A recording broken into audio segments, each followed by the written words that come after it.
pastors, and so many times nag-usap kami, sabi niya na baka matulungan mo ang bayan natin. Bakit di ka tumakbo ng presidente? Sabi ko, Pastor, alam mo naman, mahirap lang ako na tao. Wala naman akong kinita na I've been mayor of Davao 22 years. At lahat yan sa tulong rin ni Pastor. Sinabi ko, wala pera, matanda na ako, at wala akong ka-ambisyon.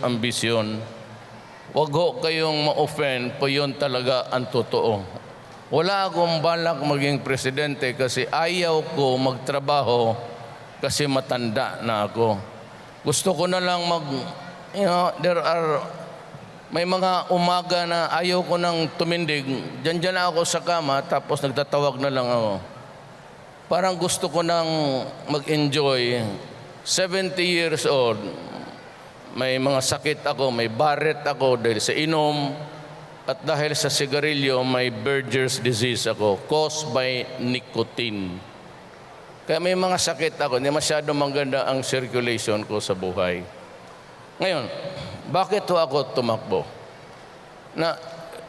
Despite na sinabi ko kay Pastor, o in spite na sinabi ko sa ayaw kong tumakbo, I would not give you the reason now, kasi tapos na eh. Sabihin ko man, galit ako, gusto ko.